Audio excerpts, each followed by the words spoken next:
Well, a very warm welcome to Dev Patel, and congratulations, because it's not every year that one has two films in which an actor can truly exhibit his craft and his heart. Oh, and I believe that is the case this year. So, we're going to start with a few questions about Lion, obviously, and then I have a few questions about your career. Young as you may be, you've already done some great work, and we will take a few questions from the audience as well. Brilliant. Awesome. So, I guess the beginning for me is indeed how you got involved in this particular project. What did you hear about it and try to get seen for the part, or was there an agent? The director was, I don't know. I read about the story in a newspaper, and I was completely blown away that this could actually happen. You know, it's literally things of which movies are made for. And I told my agency, I was like, if there's anything happening, I want to be there. And I ended up knocking on Luke and Garth's door, which is a writer and director, and you know, for this meeting, which I realized was way too premature because they had this whiteboard next to them with all these post-it notes, and they hadn't even begun writing the first act, and I'm there trying to pitch myself for this role. And they're like, you know, you seem like a really sweet guy, but you're going to have to get in line to audition. And you know, Garth had his reservations, because it's kind of when your resume works against you, it's very interesting, because you become an obvious choice. And I sat there and I was like, God, I really want to be able to transform for this. So, you know, I got put through the ringer, and I Skyped with him from my bathroom in LA, because that's the best reception. And then I went on to do a taping, and then I auditioned for him. The last audition was like 6 hours long before, yeah. Wow. And did you, even for the audition process, start working on the Australian accent? And it's even specific to the island of Tasmania. It's not just Australian, if I understand correctly. Or did that happen after you got the part? Well, I tried to consume as much as Saroo as I could, and I was shooting a film with Jeremy Irons called The Man Who Knew Infinity. So I've been working on this. One person saw it. Amazing. It's on DVD. You can get it from Netflix. Yeah. A lot more people will see it this weekend. And I was working on this Indian accent for the longest time, and then they're like, Garth is going to see you in a week. And I was like, oh man, I'm just about to start production on this film. I'm nervous about meeting Jeremy, but you have to grab the bull by the horns. So I watched as much as I could. The great thing about Saroo is he's a wonderful public speaker. So he's got a lot of, you know, kind of talks on Google and things like that on YouTube. So I just watched everything I could, and I went in and threw my hat in the ring. And it was a wonderful kind of, Garth is all about atmosphere and exploration. And together we looked at pictures of Saroo's past and ran through all the scenes. And the last thing he told me to do was roar. At 5.5 hours in, I'm completely exhausted. And he goes, before you leave, I just want you to scream. And I'm going to put some music on. And there was this song that I was listening to on the way to the audition to calm my nerves by Gustavo Santaolalla from Babel. I'm pronouncing his second name. Yes, Babel. Babel, sorry. Film. Sorry, I'm nervous, but it's called Deportation. It's a beautiful strings kind of piece. And I was listening to that on the way in, and then he put that exact same song on. And there was like this serendipity. And together we went on this journey, and he was talking to me about, okay, now you can feel her, you can feel your mother now. I want you to scream and let it all go, that burden, that history. And, you know, I've just met this guy. It's a lot to do, but it was really, really amazing. It was more about being able to submit yourself fully to the director. But it sounds to me like there was also already in these initial interchanges something that, I'm being careful here, I could call spiritual. Yes. I mean, something that transcends the quality of a script, the right actor, the rehearsal, but something, I mean, I almost sense it in the film when Saroo, when you're in front of all those maps that you've put together with the Post-its and the pins, and you're like a cartographer of memory, you know, a cartographer of the past. And it's clear to me that the character and probably the actor are playing not just the surface text. You have to be animated by something that is pulling you from another space. Yeah, well, as soon as I got the role, we had a discussion about physicality, and the idea was to push me into a performance space that an audience has never seen me in before. So he was like, I want you to grow your hair, and I want you to eat like a madman and go to the gym. Because Saroo is a very sporty guy, and he was trying to build a sort of alpha inside of me, so I would move differently. You know, lots of the roles I've played before, just purely because that's what's out there, is a kind of goofy, best friend type of character, or the usual cliche. And scrawny. Yeah, and scrawny, which I'm back to already, as you can see.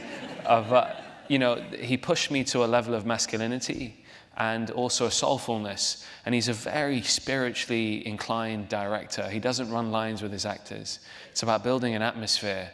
So I called up my manager and I said, for the next 8 months before we start principal photography, don't send me anything. I want to commit every fiber of my being to getting this story right. And I went on this pilgrimage, you know, for Saroo in a way. I traveled the trains. In India? In India. Wow. From Indore to Bhopal, stayed the night, came back, you know, to see the landscape change. And be a non-Hindi speaker in this land, it's very alienating. And you see on each stop, a different language will come on board, and different food and different smells, and the landscape's changing. And then, you know, I wrote diaries, went to the orphanage that Saroo went to, met Mrs. Sood. And a lot of it was a process of isolation, really. And that was really important for the character, because even though he's charismatic and very well adapted to Australia, he's a lone iceberg drifting among this tide of humanity, and he's suppressing so much of his history and nostalgia, which all of a sudden there's that moment where he sees the jellies and Pandora's box is opened, and food is memories. And if you see the way Luke wrote this script, you could almost taste the sugar in your mouth that moment, you know. It was beautiful. Well, actually, you know, it reminds me, I was a French major in college, and I read Proust's Remembrance of Things Past. For anyone here who has read this or even heard about it, it's the Madeleine. It's a French cookie called a Madeleine, and when the character, the narrator, bites into it, he is overcome with memories of his past, because it's always a sensory thing that sets off the involuntary memory. I mean, voluntary is one thing. I want to remember what happened a week ago. But when you taste something, so in the movie, when that happens, it's like I believe that taste can bring back all these memories. And of course, this story is, like Proust, remembrance of things past, except that it's been suppressed for 20 some odd years. Completely, yeah. But you conveyed that quite you. Beautifully. Okay, so you were preparing by buffing up and going to the gym, eating and that. You were preparing by traveling through the landscape, especially in trains. I presume you also prepared for the accent, that kind of training. Every day for 8 months. Yeah. And now comes the obvious question. Did your preparation include meeting Saroo? Did you spend time with him either before shooting or during or after? Well, the most difficult part of this film was the first scene that I ever committed to film was the last scene, the climax of the movie. That was the first thing I shot. And Garth goes, as soon as I landed in India 3 weeks prior to the shot, he goes, as a little sperm, you've been swimming up to this moment, so don't, I won't use the right word, but don't beep it up. And I was like, okay, no pressure then. But he, you know, it's very difficult when you haven't built a history with your fellow co-actors, you know. But luckily, me and Priyanka, we really got along, and it was because we were in the middle of nowhere in India. We'd spend every evening together talking about life and the characters. And then before that shot, the week before that shot, he said, you're not allowed to see each other anymore. So he starved us of this energy, and as you watch it, it's how it really unfolded for me.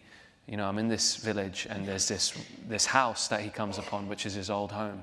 And I turned to Garth and I said, you've got to let me go inside. You know, this home, I want to feel the walls, I want to feel the door, I want to take the memories from there. And it's just so sad that there's these goats running around, and it's just, you know.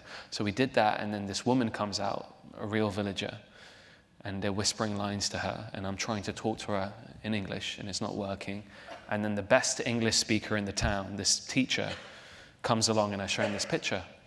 And he goes, 1 minute, and he goes off with a picture, and I wait for a second. I'm like, all right, let me go and follow him. And I start to follow him, and then I come out into this opening, and the one note he gave me is everything you touch is going to ignite a memory, a nostalgia. You know, the bougainvillea, the walls, everything means something to you.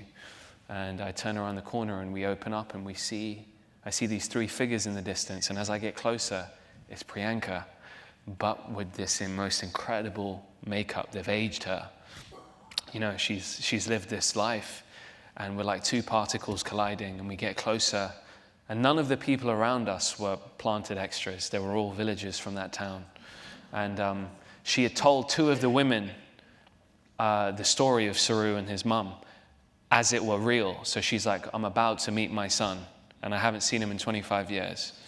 So they completely believed it. And we come in, and the cameras are rolling. Some of them are in there, some of them are far. And it's just this tactility straight away, because we can't share the same language. We're holding each other's faces, touching foreheads. And it was such a pure moment, because everyone around us, you just felt this single molecule of love.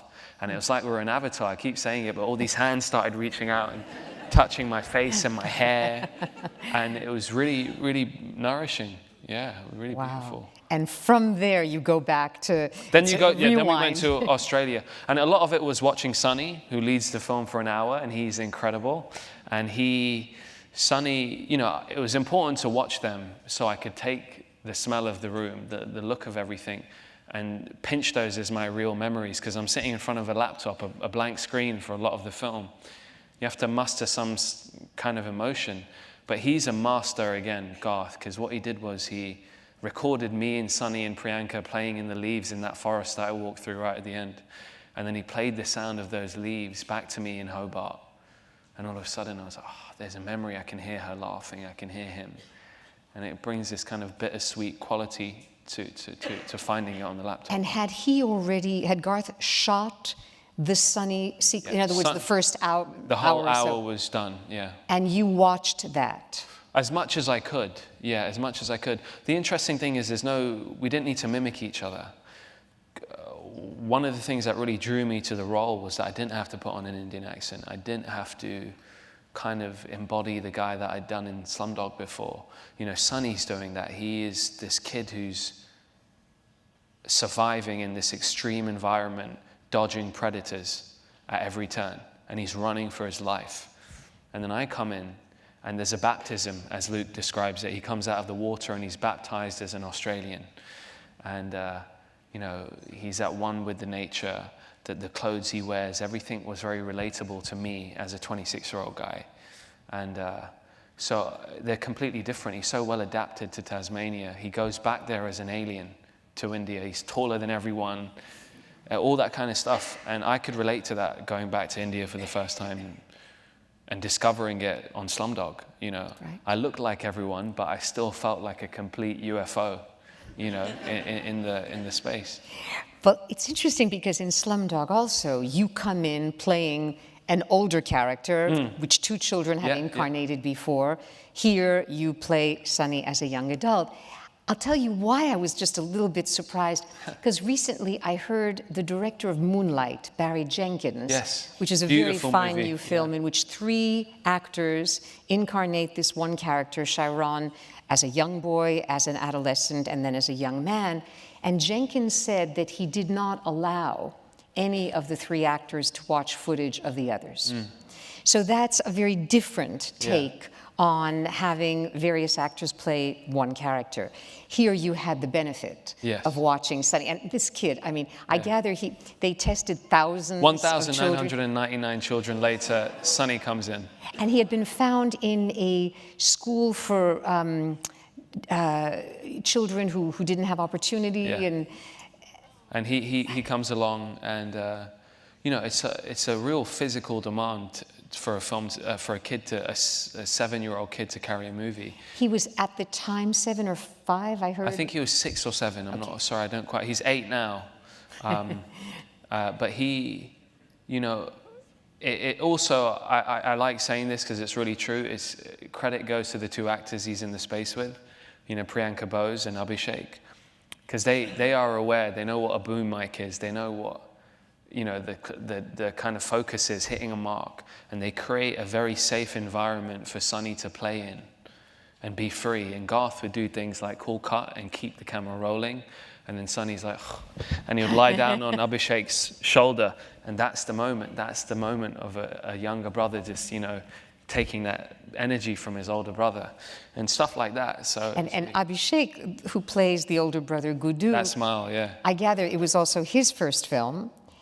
No, he's done some. He did before? Some Indian language films, yeah. But if I read this correctly, both of them have recently been cast in a new film with Demi Moore. With Demi Moore, yeah. I it's called Love Sonia. That's it. It's called Love Sonia. Right. Yeah. So I'm delighted that he's going to steal all my roles very soon. You still have some time before that's really an issue. But just to come back to the one that we didn't really talk about, at which point did you meet the real Saroo? So yeah, once we did the India portion, I flew to Hobart, kind of met Sue and John first. And that was really amazing because she's a very special human being. And John is this silent strength behind her, And then I met Saroo and we had breakfast together. And, I felt like I'd known this guy for 8 months of my life. I'd just been trying to live as him. So it was amazing just sitting down and we just spoke about the idea, which is really mind-boggling in that he's finding his mother from space. Yeah. He's finding a needle in a haystack from space. And he's like, we spoke about astral travel. And he goes, I was like, how did you remember? Like how? Because I remember things kind of, but not really when I was that young. He's like, every night I would go to bed, I would walk those streets. There's a speech in the film that I say to Rooney. He says it very simply. And I would find her, I would smell her, I would tell her I'm okay, I'm sorry, whatever. And every night I would do this routine. And that's how I could hold those memories so fiercely and remember them so vividly. And he's looking at this app, Google Earth had just come out. It's a blurry, pixelated screen. The refresh rates are terrible, but he could gather so much information from that. And, he didn't suffer from PTSD, which is what would happen with a kid who goes through such, horrendous situations. The amount of love that his Indian mother gave him, he could hold it in such beauty and remember it. So he's a product of two loving environments, That's the shades of grey in the movie. And that's one of the things that makes the ending. I mean, thank goodness people didn't leave during the credit sequence, because to actually see the photos of the real people and to see the reunion of Saroo and the introduction of the two mothers, the love that you don't have to cut one out of your life to love the other one. You get the feeling at the end that somehow they can coexist. And if I understand correctly, that was shot... 60 minutes, yeah. It was done before the film. Yes. And Garth Davis Garth had been on the journey with helping him reconnect with the mother. He was on the original 60 Minutes show. And so he was the obvious choice to go on and create the movie from this, because he was with Saroo. So what we see at the very end was shot before you began the fiction movie. Yes, yeah. And he happened... Wow, that is pretty amazing. And I mean, this brings in the whole question of Garth Davis, about whom we haven't really spoken. Yeah. The only thing that I knew about him was that he had been a very successful director of commercials, and then he co-directed Top of the Lake. Now, I mentioned the Newsroom in my introduction, which is by far my favorite television series of the past few years. But coming in at number 2 or 3 was Top of the Lake, which was co-directed by Jane Campion and Garth Davis. And it was for the Sundance Channel. And I didn't get to see every single episode, but I saw enough of them starring Holly Hunter, among others, that I was hooked. And there was that somehow otherworldly, Australian, spiritual reality. I don't know if it comes from the landscape, from the outback, or something completely different, but it hooked me big time. And I thought, what's Garth Davis going to do next? And boom, I find out about this film. But it was his first fiction feature for the large screen. This man is really going to be a titan in cinema. God, I've been lucky enough to work with some great directors, and Garth, oh man, he's so special. He's so special because he has such a curiosity and a love of humanity, so hippie and spiritual. And he creates an atmosphere where the actors will just do anything for this man. You know, he had me and Rooney Mara the first time we met pretending to be monkeys. And but he really leads with love. It sounds like a cliche, but he does. And it reflects in his work, you know, everything. He'll have us collecting leaves in the forest and he'll save those leaves, you know, and show them to us later. Like, look at the one you picked compared to Sunny's and how similar the veins are on these leaves. Things like that. And he has such a command over the technicality of filmmaking. You see, he always wanted to establish Google Earth as tonally in the film. So you begin the film with Sunny running through these landscapes. From a very high angle. Yeah. And the two big characters in the movie are India and Australia. These two contrasting landscapes. You've got the deep burning desert reds of India and Hobart. And when he decides to go outside of his search radius, that moment where he's like, you know what, whatever, I'm just going to go that way. The audience can all of a sudden remember something. Oh, wait a minute, I saw that kid running. It plants a little seed in their mind, and it takes a really clever filmmaker to do that. Not just that, he's obviously a visual storyteller. Yeah. My husband pointed it out to me, I had forgotten this, that the first 20 minutes of the film, there's almost no dialogue. Yeah. The entire story is told through cinematic, through audio-visual means. The beautiful soundtrack, of course, but it's the camera sort of always is in the right place to create an emotional space. So, for example, if I first see Saroo, surrounded by those butterflies, I mean, it's such an evocative image that stays with me for the rest of the film. That came from Saroo, and he goes, it was funny because I'd see these butterflies and I'd think it was my brother reincarnated coming to visit me. So Garth was like, I need to tie this into the movie, a little ode to Guru. And actually, now that I think about it, when the Google Earth scene expands and you suddenly see those colored pins, you know, almost like a visual poem on top of the map, they could be related to the butterflies. I mean, it's a much more prosaic image, but it's again that sense of seeing something from above and not quite being able to explain it, but it takes you. The thing with the film, it's so vast, but yet so suffocatingly intimate at times. He's really captured that, you know, beautifully. Yeah. Any actor would die to be shot like that. Greg Fraser, you guys or something. Yeah, well, I had just read, there's a film festival in Poland. I happen to be very close to the Polish world, called Camera Image, and they just announced the grand prize winner. They show the best and the best looking films from around the world. And every film was in competition for the Golden Frog, I think it's called, for best cinematography of a new film. And Greg Fraser won for Shooting Lion. This was like 2 days ago, I think. Special. So, you know, it's, wow. Wish he was here. Yeah.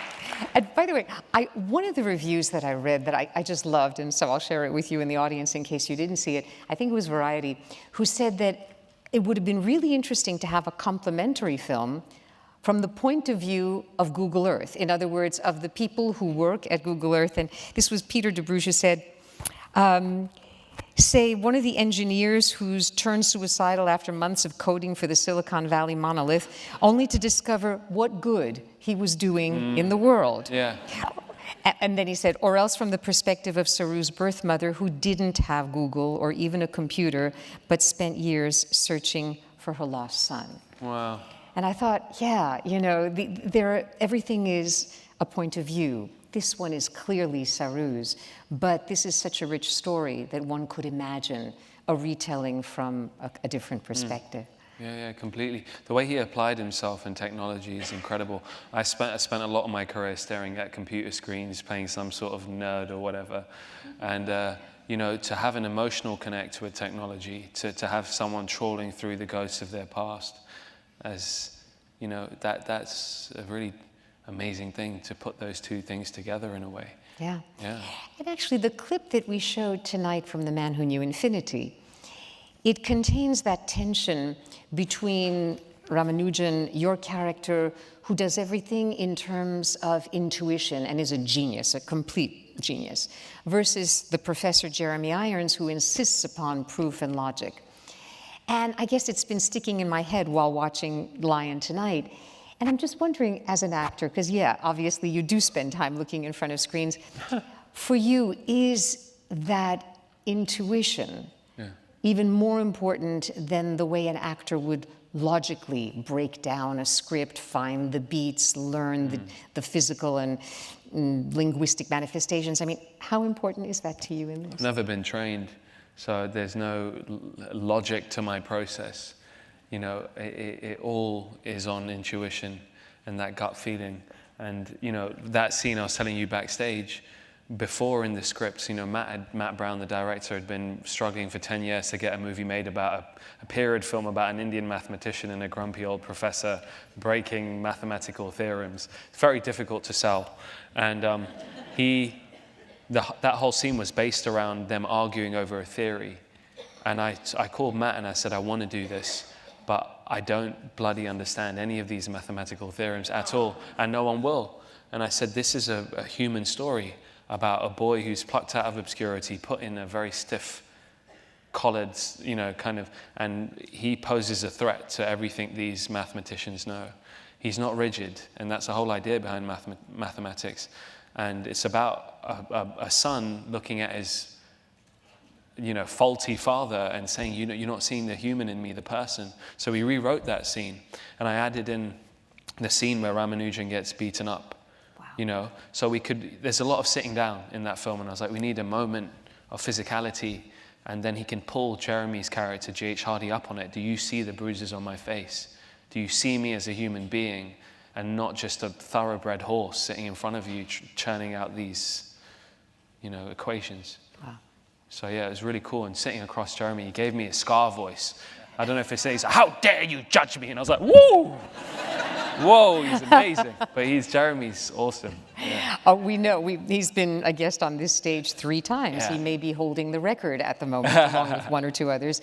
But there is that wonderful contrast between the starchy patriarch who knows, you know, the world of the university, and you know, your character. He taught me a lot for this film, Jeremy, about emotional reserve. For Lion. For Lion, yeah. About holding on, you know. And, you know, he does that beautifully in The Man Who Knew Infinity. He really holds on. And he's a guy who's facing, you know, so much opposition from all the other fellows at the college. But then he's still so abrupt and rude to this guy. But behind, he's fighting all these battles for this kid that he's not telling him. And it's just about holding it in until the end. You know, so you know, he was lovely. Wow. Yeah. No, I'm not surprised to hear that. There's a title at the very end that says over 80,000 children every year. And that one can go to www.lion, the movie. I mean, is there something that can be done? Is it being done? Is the movie Lion intended to somehow have also, in addition to the deep aesthetic and human pleasure, some kind of political or sociological end? Can this phenomenon be improved? It has to. There's like over 11 million children on the streets of India, and it's a staggering amount of kids. And you know, a very close friend of mine, Anoki, she works as a humanitarian for a charity, and there was a terrible terrorist attack that happened in Bombay in 2008. Where, you know, the last scene where I'm dancing on this train station, VT station, the busiest station in Asia. In Slumdog Millionaire. Yeah, in Slumdog, sorry. These guys went there and they opened fire with AK-47s, killed so many people. And all of a sudden there's these children whose parents didn't come home at night one day. And they can never be told the brutality of what happened, so they're on the streets. So there's so many reasons to do with caste system, you know, especially for young girls, you know, from the outskirts of India. They're considered a burden on the family because of the dowry they have to pay to get married. It's really, stories like this are so important. You know, Saroo's one of the lucky ones. He's one of the lucky ones. And, you know, to be able to give someone a second opportunity at life, you know, and you see what a nourishing exchange it is for a parent and a child.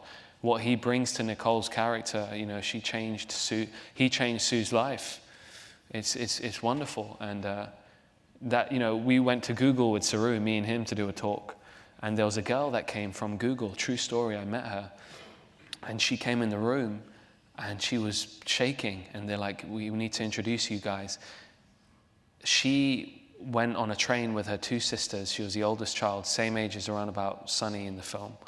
And her mother said, I'm going to go to the bathroom. And she never came back. And she was left in charge of her 2 younger siblings, this small girl. And she got adopted. And she was telling me this whole story about how her family in America, you know, tried to make her go to these Indian dance classes so she could still hold part of her culture. And she would look at her father alone sitting there in this Indian community, and he would wait for her.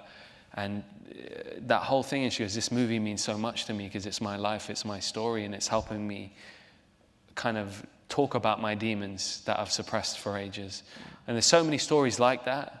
But that's why it's important. I know I'm going in a big circle here. No. It's, well, your character goes on a big circle and you can go on a big circle too, because one of my favorite lines I ever read when I was a grad student was Ralph Waldo Emerson, around every circle, another circle can be drawn. Wow.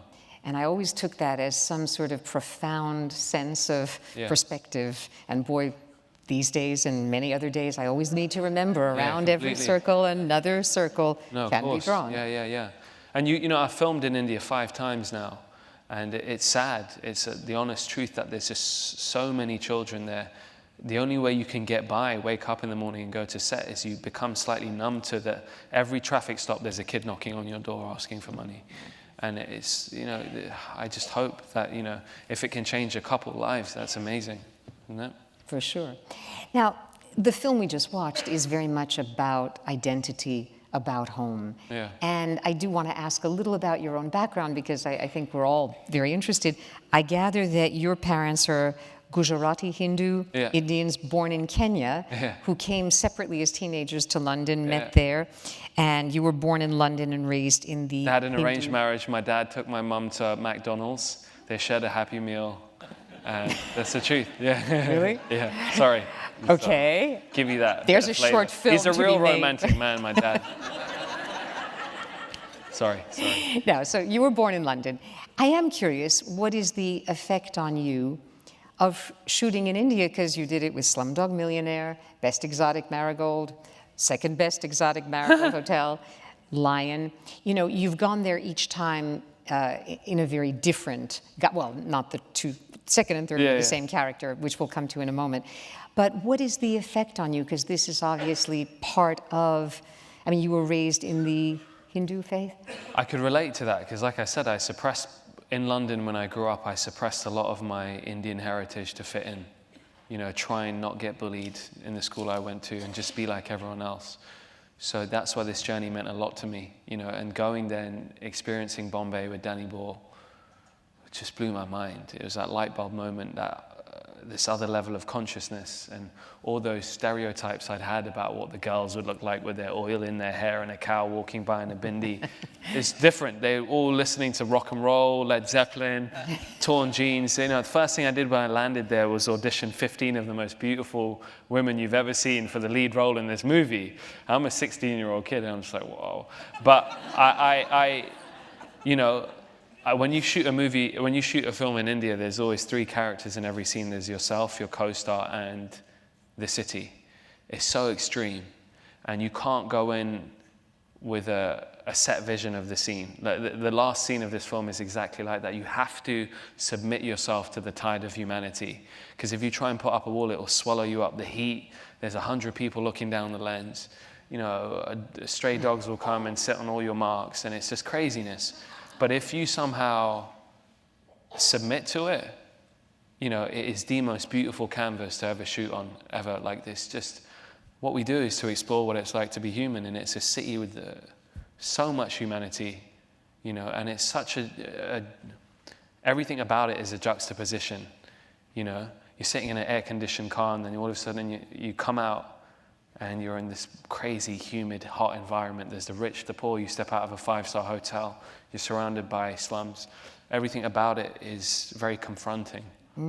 Yeah, but that's very palpable in the exotic, great, One of those, best yeah, yeah, yeah. exotic Marigold Hotel, which by the way, I really appreciated both the first one and the second one, where you have these, feisty but vulnerable elderly British who have outsourced their retirement. Their twilight years are going to be uprooted into India.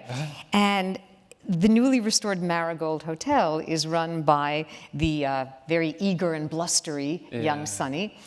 And I heard that that part was originally written for a paunchy, balding man in his 50s, that was the character that was first envisioned. Yeah. How in the world did you... I mean, because the Sonny that you play, who's sometimes fawning and condescending, but always fascinating to watch and listen to, how did that happen? Yeah, he's a right pain in the ass, Sonny. I finished Slumdog, and it had ignited this passion for acting. And then I looked out, and there was an ocean of nothing good. There was nothing to further dive into, or I could sink my teeth into. I felt like I'd just beginning to get the grasp of this whole thing, and then there wasn't anything. And that was a beacon of light that popped up. My mum is a carer for the elderly, so I grew up going to the care home, playing, dominoes and cards with patients suffering from dementia and all sorts of things. And she still works there, and she's just incredible. And I read the script and I immediately connected to it without knowing who else was attached.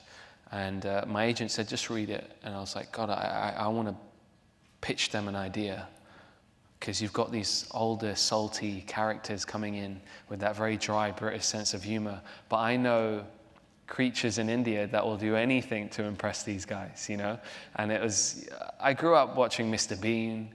I grew up watching Jim Carrey, Fawlty Towers, and, a couple of drunk uncles are thrown in there too, to create this guy called Sonny, who is irrepressible. And he represents that modern India that's moving so quick and is just idealistic, dreaming quality to them. And it will offset the energy of the film. He can push it along. So I went in and I was like, yeah, I'm going to try this thing, and welcome to the best. And then Graham, the producer, all of a sudden started smiling. And originally there was another director that I did a Skype audition with, and he stepped off. And, it was finally Oliver Parker. Then John Madden came on, right. And it's that awful thing where you've got a part and then you have to go in again and re-audition because he's too young, he's this. But John was amazing, and he really embraced the hyperactivity that I possessed, and it was really amazing. Yeah. And working with, I can't even imagine what it was like for you at the time. Here's your second film, basically your major film, Maggie Smith and Judi Dench. And Bill Nighy, Tom Wilkinson, Ronnie Pickup, Penelope Wilton. Yeah. And then in the second one, where Maggie Smith is the icily wise purveyor of lines such as the reply to "How was America? It made death more tempting." But the film gives you like that line. The film gives the salutary impression that senior citizens are feisty, sexually active, and I really appreciated the line, "There's no present like the time," which is said at the beginning and at the end of the film. This is basically my way of asking you just a little bit of what it was like to work with these extraordinary British stars. To get all of those guys in one package deal out in the desert of India in Rajasthan is insane. The way Graham Broadbent, the producer, stood by this project. And, everywhere you look, the first scene I did, I had to introduce them to this big hotel, and he's a showman.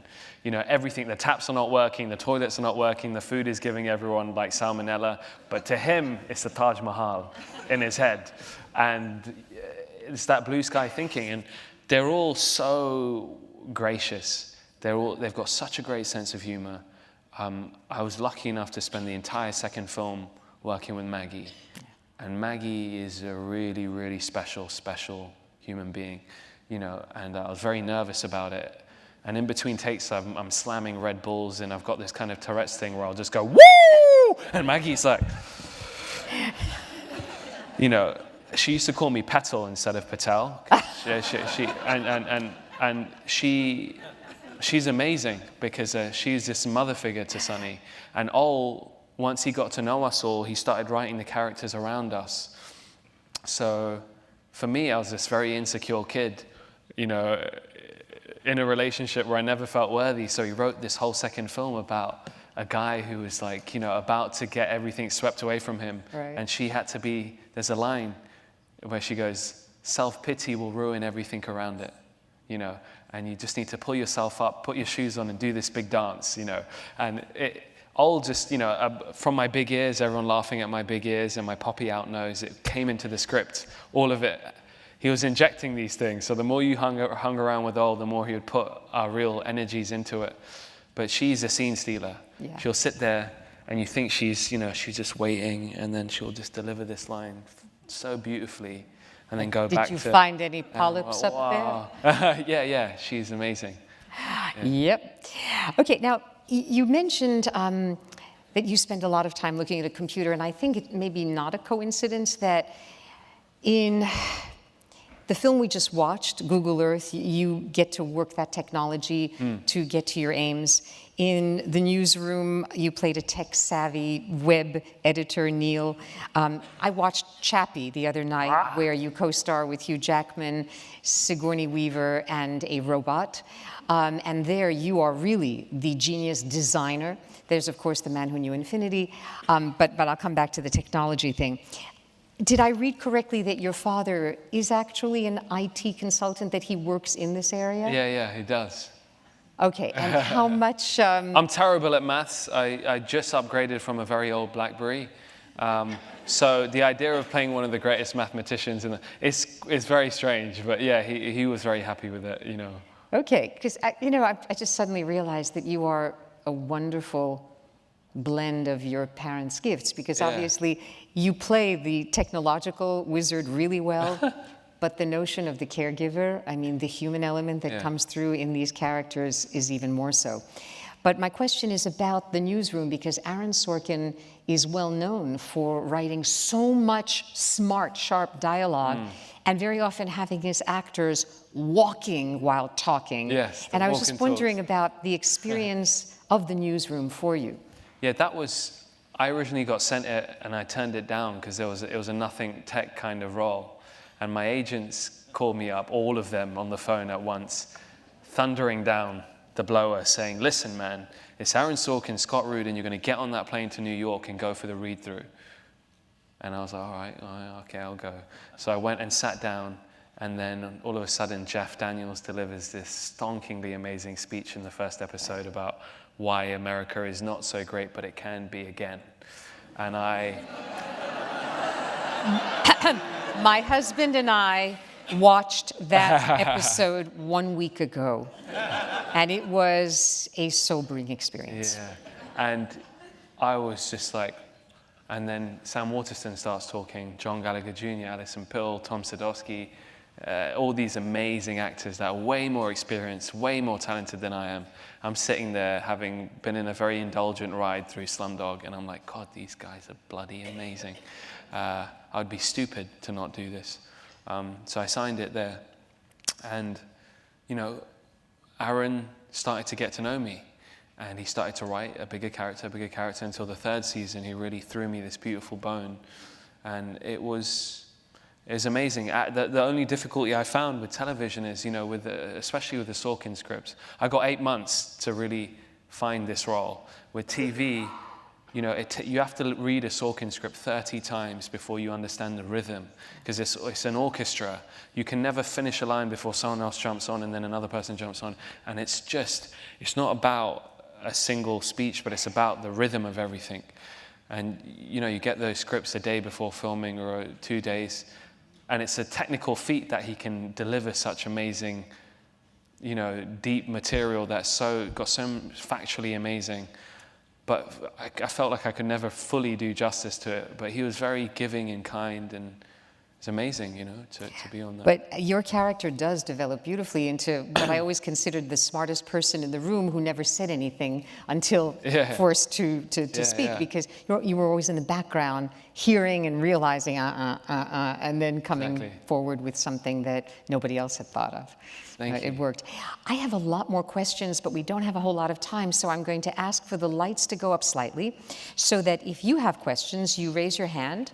I will call on you and I will repeat the question, and we'll do, okay, the gentleman right there in the middle, yes, in the white shirt.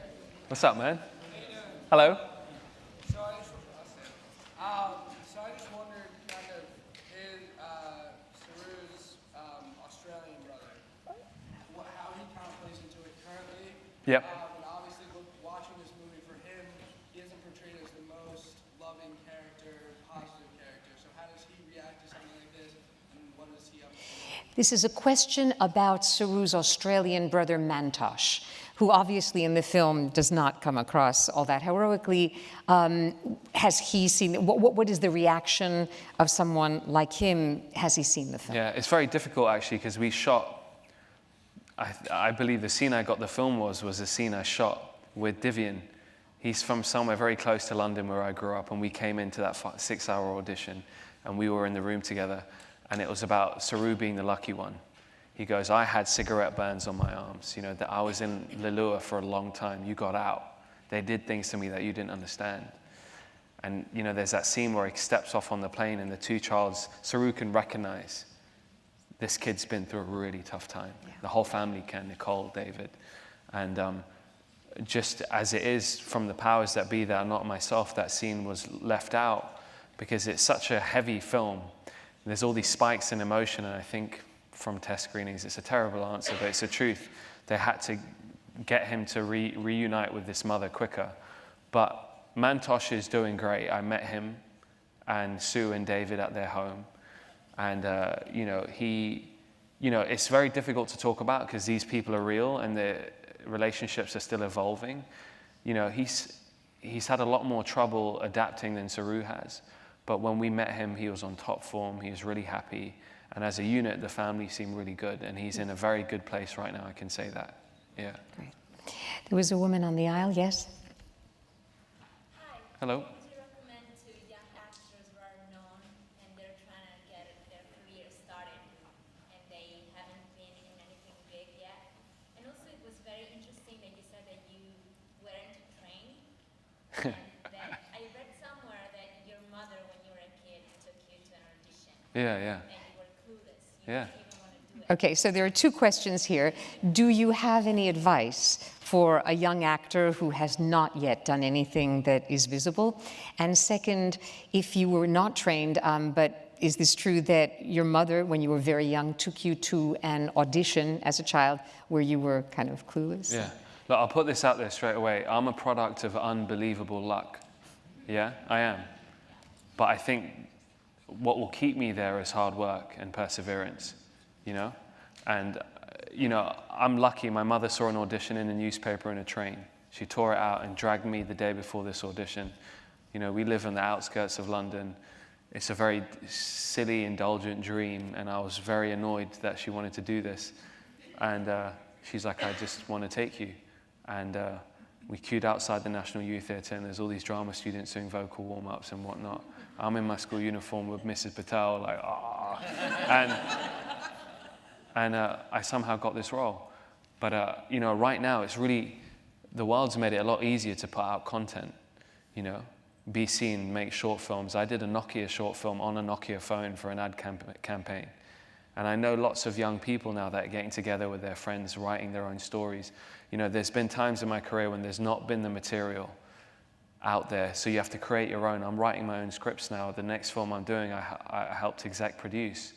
And it's, you know, sometimes it's about self-generation. A lot of my career has been, God, if I don't take on a certain stereotype, I'm never going to bloody work. So my motto has been sometimes you have to take on the mold in order to break it. Shift that barometer a bit with each role you do until you can sit here one day and talk about lying, which is like, the evolution.